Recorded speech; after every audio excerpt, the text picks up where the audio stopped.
también se suele utilizar para lograr ciertos movimientos de salida. ¿Listo? Esto consiste en un seguidor, que sería este señor que está acá, y una leva, que sería este de acá. Entonces, estas levas realmente se mueven a partir de un eje y lo hacen de forma circular. Bueno, entonces, debido a la excentricidad de la forma de la leva, es decir, a lo mejor ellas no son completamente redondas, esto estará generando un movimiento en el seguidor, el cual deberá mantener la unión con esta leva. Y ese movimiento del seguidor estará acumulado a la salida y es que generará la salida que se requiere. Este tipo de mecanismos es el equivalente a un mecanismo de 4 barras, como lo ven acá, donde esta unión de acá estaría dada por los centros de los radios de curvatura de la leva y el seguidor. Y en vez de tener este eslabón en un mecanismo de 4 barras, lo que obtendríamos acá sería primero una semipunta, porque entre estos dos solamente tendríamos una restricción, no tenemos dos restricciones, que será restricción en la dirección perpendicular al eje de transmisión entre el seguidor y la leva. Y se permitiría el deslizamiento para que entre ellos pueda existir movimiento. Aquí no se desliza, por eso no se mueve. Entonces, por eso es que aquí tendríamos una semipunta. Y el mecanismo equivalente de 4 barras tendría que ser un mecanismo donde este eslabón pudiera variar de longitud. ¿Sí? Entonces, digamos que esa es como la diferencia con un mecanismo de 4 barras. Ahora, lo interesante es que esto podría llegar a ser un poco menos complejo con un mecanismo de 4 barras, de pronto facilitando el hecho de que no se traba y generando una salida que, si bien podría ser completamente lineal, también podría ser bascular.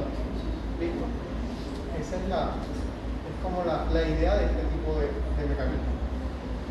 Y bueno, como siempre, este mecanismo o estos sistemas de leva seguidor siempre tendrán un equivalente con un mecanismo de 4 barras que logre generar las mismas salidas. Entonces, lo que vamos a ver ahora es un poquito de vocabulario, es decir, toda la parte teórica de este tema, donde básicamente vamos a ver cómo se puede estar clasificando. Disculpe, ¿sí? A ver si podemos pasar los diferencias que estamos ahí en la siguiente. Por lo también.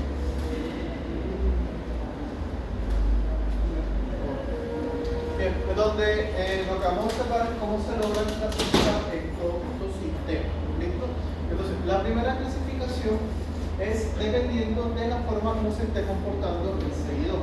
Si bien ya hemos logrado identificar que tenemos una leva, que sería esta y esta, que es la que tiene movimiento de entrada, un movimiento circular, tenemos que tener un seguidor, que será este de acá, y el que estará proporcionando la salida. Entonces, la primera clasificación, depende del tipo de seguidor, estaría centrándose en si este rota o no rota. Entonces, si la salida es rota, digamos así, está rotando, tendríamos un seguidor rotatorio.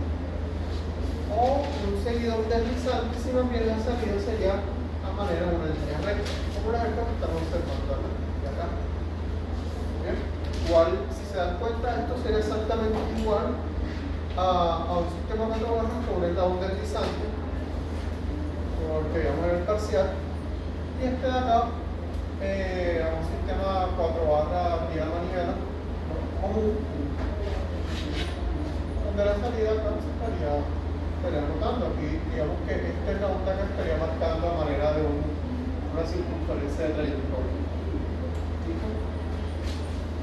¿Hasta aquí alguna duda, pregunta?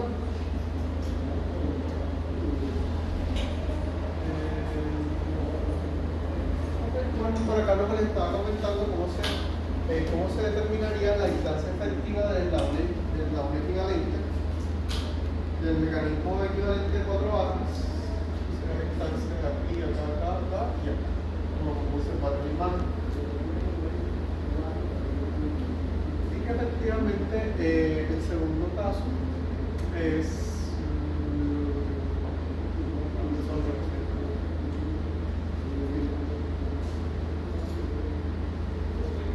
por acá lo que estamos observando es que también se clasifican dependiendo de cómo se genera la unión entre el seguidor y la leva.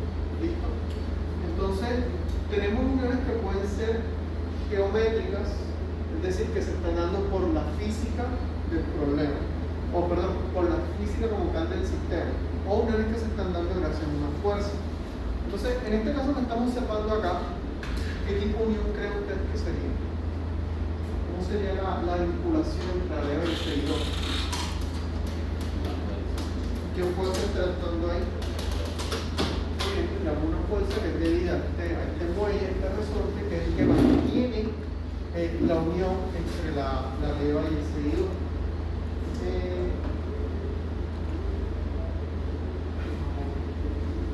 Por acá también lo tendríamos por fuerza.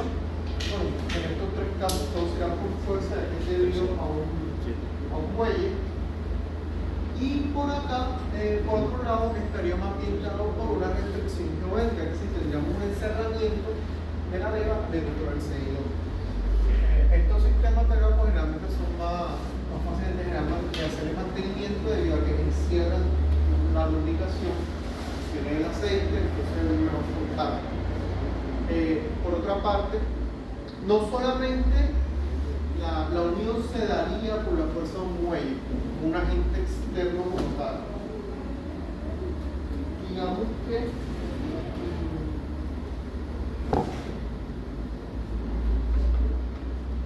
en un caso, inclusive como este, podemos quitar el muelle y la unión se mantendría debido al mismo peso del sistema.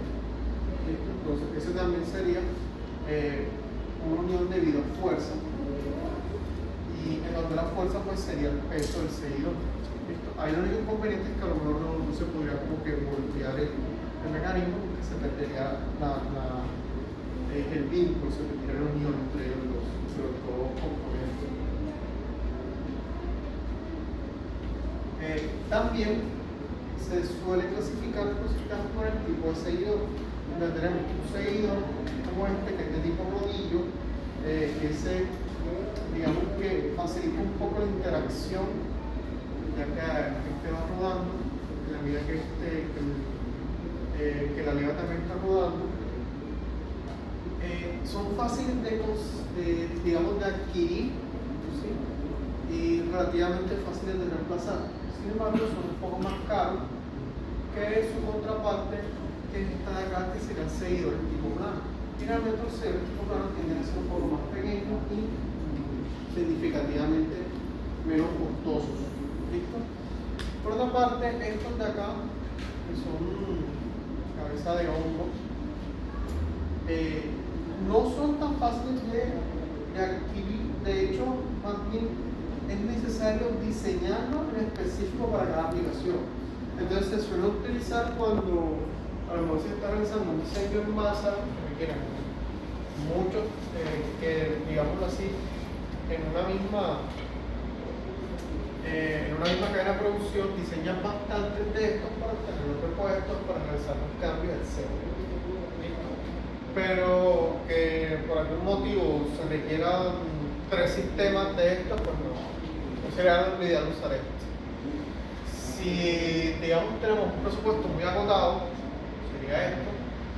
Si sabemos que de pronto esto va a adquirir velocidades relativamente grandes, quizás sea mejor esto de acá para mejorar la unión, disminuir los desgastes. Y bueno, ya sabríamos que tendríamos que compensar el hecho de que a lo mejor tengamos sea un poco más caro un rodillo que una unión plana. ¿Listo? Entonces, como les comentaba, esta otra clasificación que es por el tipo de cabeza del seguidor.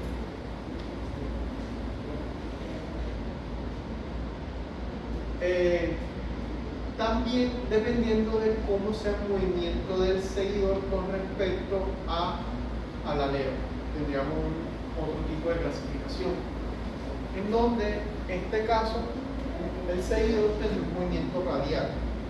Si se dan cuenta que los radios que tendría la leva estarían en el mismo sentido que un movimiento del seguidor, mientras que en este caso como en este caso y en este otro caso, el movimiento sería axial, es decir, sería paralelo al eje que le está vinculando el movimiento a la leva. Ahora, si nos damos cuenta, este caso, además de ser un movimiento axial, es un movimiento en línea recta, mientras que estos dos serían movimientos que estarían basculando. ¿Bien?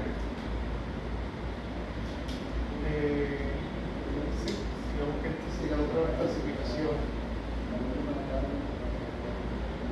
Chicos, hasta aquí todo claro. Esta va a ser todavía muy teórico. Esto para acá, bueno, ya sí un poco más lo que nos interesa. Y digamos que aquí tenemos una primera clasificación que ya es dependiendo del requerimiento que tengamos. Como hemos dicho, el tipo de problema que nos estemos enfrentando. Podríamos tener un problema de posición extrema o de posición final especificada, en el cual no nos interesa lo que ocurra a lo largo de todo el movimiento, sino lo que ocurra en los puntos finales. ¿Sí? No sé, de pronto, qué sé yo, una máquina para un embotellador, que lo que necesitas es ponerle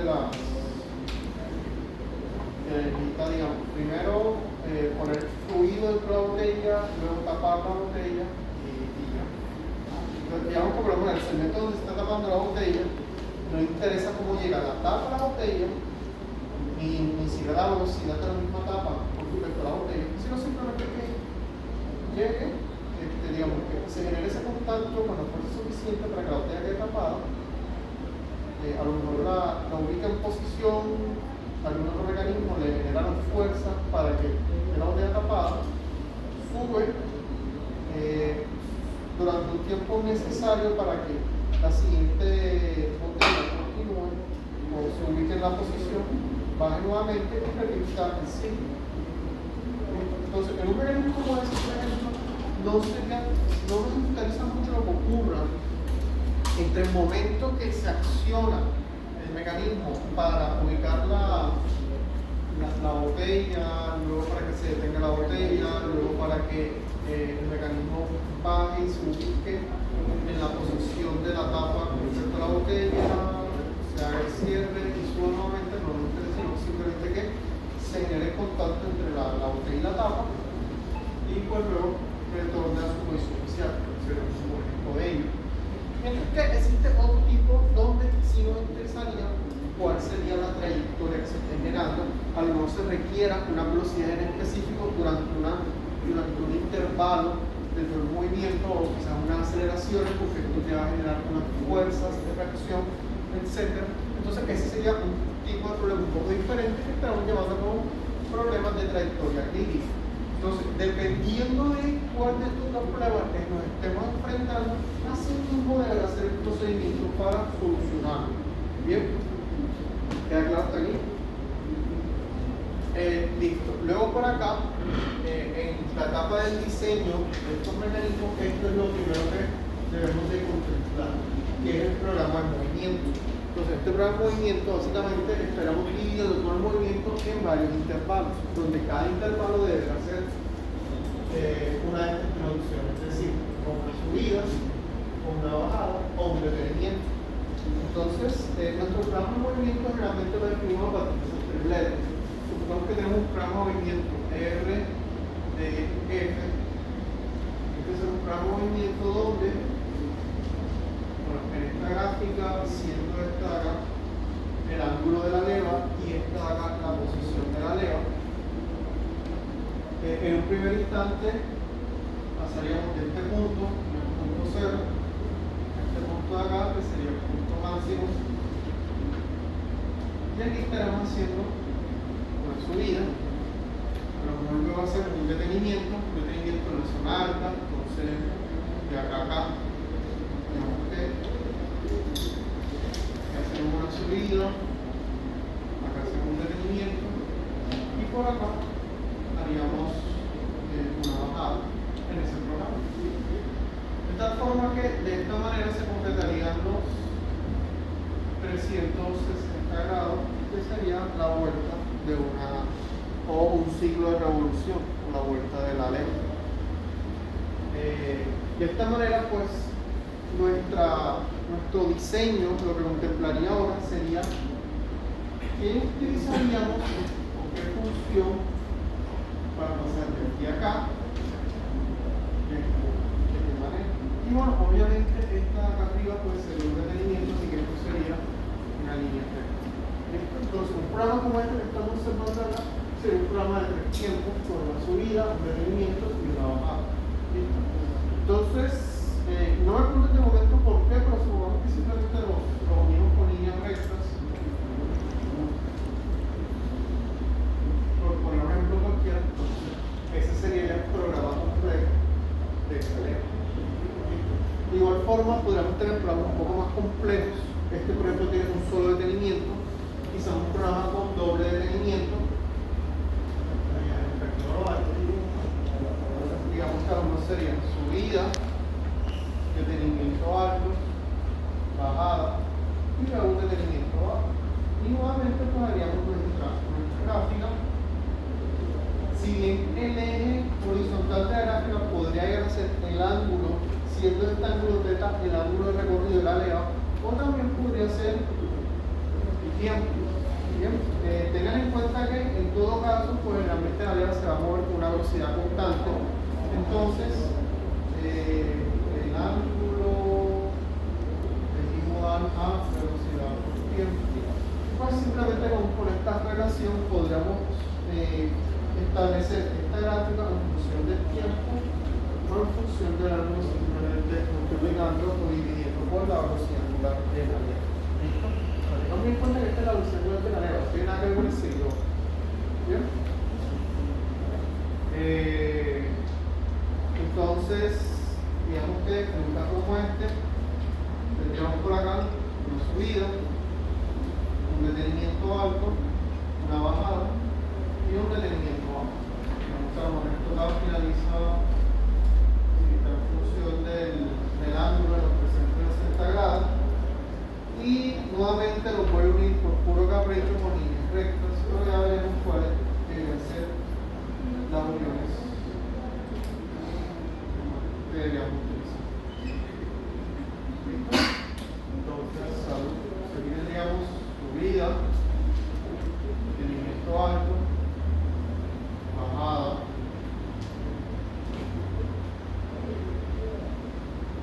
y por acá, detenimiento bajo. Y luego, pues, se repite nuevamente el programa de movimiento.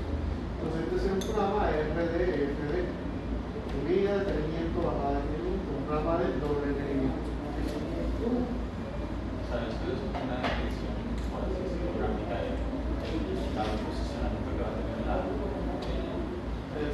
la leva. o O el seguidor, más bien. El seguidor, el posicionamiento que va a tener el seguidor. Exacto. O sea, la geometría de la leva va a describir como tal la función que adquiere el crecimiento y el crecimiento. Así es. Ya nos tenemos cuenta que esta función que está acá de posición, nosotros podríamos, imagínense que esto es una cuerda, ¿no? Saco el tablero y yo uno los dos vértices de la cuerda. Entonces, esa figura que me queda al unir esos dos vértices va a ser la figura de la leva. ¿Sí? Ese huevo reparto que me va a generar de pronto esto que está acá, termina siendo a partir de un radio base, este listrón de acá. ¿Listo? Entonces, este listoncito de acá, cuando esté en unión, digamos así, con el seguidor, este se accionará hasta su posición alta y después se accionará nuevamente hasta su posición baja. Y el detenimiento bajo pues será durante todo este recorrido. Esto podrá ser la subida y esto podrá ser la bajada, que serán estos dos. Y esto el detenimiento alto, que es la parte superior, por la, digamos que el segmento con un mayor diámetro del chichón ese que tendría nuestra leva. ¿Listo? Entonces, de ahí la gran importancia de, bueno, no solamente determinar este programa de movimiento, sino también esta función que representará la posición del seguidor. ¿Vale? ¿Queda claro hasta aquí? Entonces, paso número 1 en el diseño de leva, de sistemas de leva seguidor, el programa de movimiento. Para que con este programa de movimiento ubiquemos estos puntos, bueno, realmente eso estará acompañado de unos ángulos beta. ¿Dónde esos ángulos beta serán los intervalos de cada una de las posiciones de ese programa de movimiento? Por ejemplo, aquí tendríamos un beta 1, beta 2, beta 3, beta 4. De tal manera que si nosotros sumáramos todos los beta, eso tendría que ser igual a una vuelta completa, bueno, de nuestra leva, 360 grados, con su efecto lógico. ¿Bien? Profe, ¿Cómo? Sí, el intervalo de cada uno de cada una de las facetas del plan de movimiento, de cada una de las partes. profe, y el segundo detenimiento sería todo el diámetro. Sí, el resto sí, a lo mejor este tendría que ser un poco más grande. O de pronto si de pronto fuera de 3 detenimientos, aquí tendría que haber otra subida y otra bajada, entonces por acá tendríamos quizás otro chichón. Entonces, como pueden observar acá, por ejemplo, estos programas, siempre es necesario hacer este diagrama. ¿Listo? Ahora, de la misma manera como estamos observando acá, en un detenimiento, podríamos llegar a tener un programa de movimiento sin detenimiento.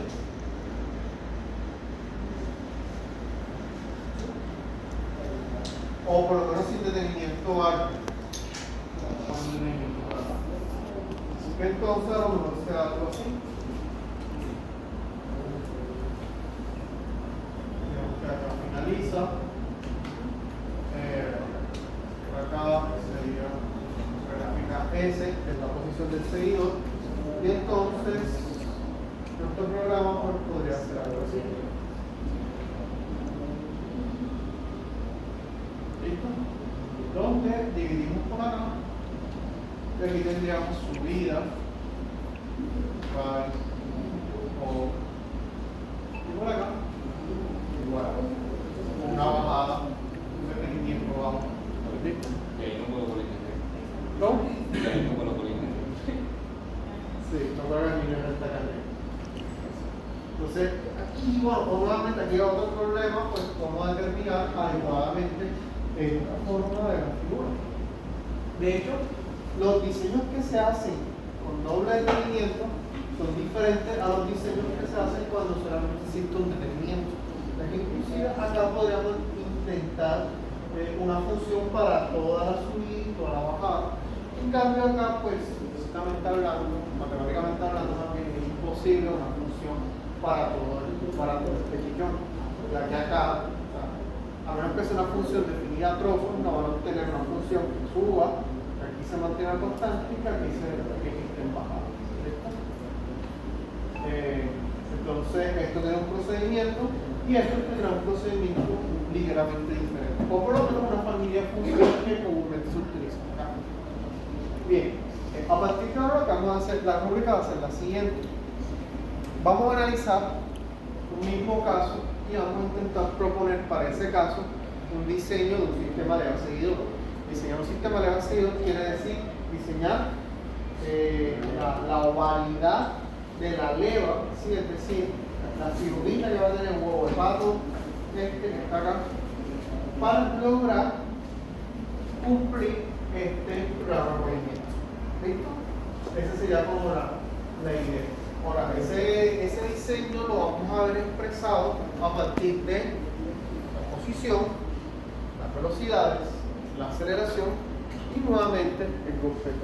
Entonces vamos a empezar esos diseños a verificar qué quiere decir y cuál es la importancia de cada una de estas variables.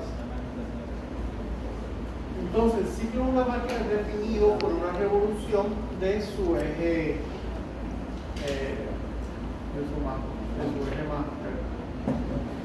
jefe, ¿sí? Es decir, el su eje principal, es decir, a lo que dé vuelta el eje, las posiciones que va a obtener el seguidor debido a una vuelta completa de la leva. Durante el movimiento natural de la leva, el seguidor experimenta un desplazamiento lineal o angular, según sea el caso, lo cual produce variaciones en su velocidad y aceleración.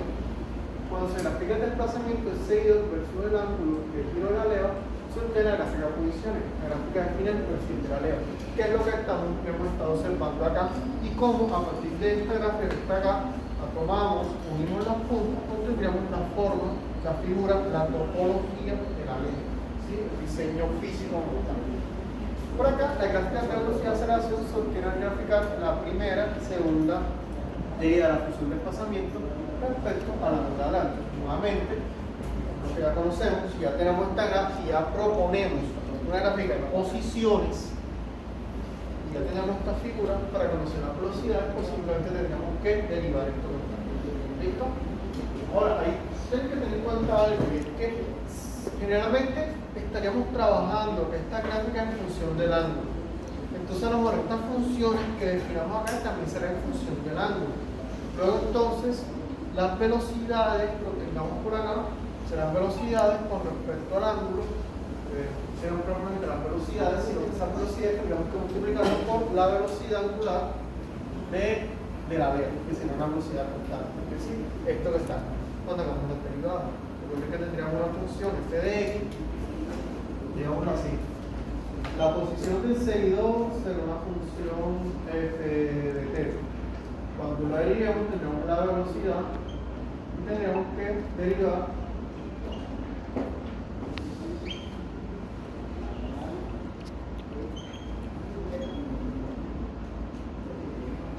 esta función, ¿cierto? Sin embargo, esa función depende de θ, pero a su vez θ es una variable que dependería también del tiempo. Entonces, esto sería igual a la derivada de la función f de θ con respecto a θ multiplicada por la derivada de θ con respecto al tiempo. Sería igual a la derivada de la función f de θ con respecto al tiempo, lo cual terminará siendo la velocidad. Y esto que tendríamos acá sería simplemente la velocidad angular. Pero esta sería la velocidad angular de la leva. Y este que está acá sería la velocidad lineal de seguidor. ¿Vale? ¿Está claro? Entonces, cuando hagamos esta gráfica, estará en función de θ, por eso acá, la unidad de la velocidad serían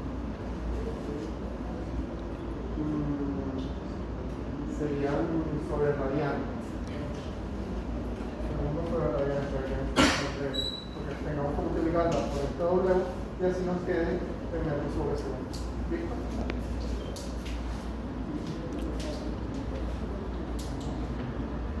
Bien, entonces veamos lo que significan los valores pico de esas funciones. Los valores máximos de la gráfica de velocidad están asociados con el desgaste superficial de la leva. Y bueno, esto tiene mucho sentido, ya que entre mayor sea la velocidad de rotación, más serán los desgastes debido al contacto entre la leva y el seguidor.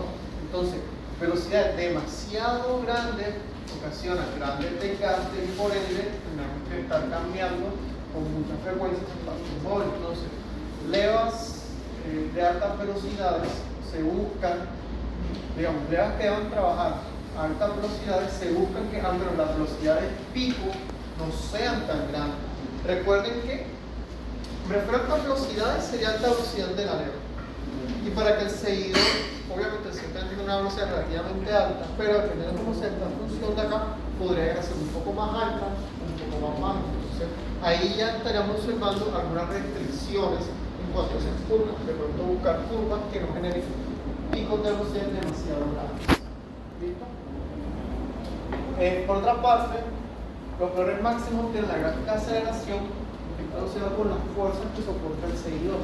Entonces, recuerden, aquí igual la fuerza. Esa por la aceleración. Entonces, si tenemos un mismo sistema de seguidor y cambiamos las aceleraciones, estaremos aumentando las fuerzas. Entonces, grandes aceleraciones generan grandes fuerzas y eso podría generar ruptura de cada una de las piezas móviles de este sistema.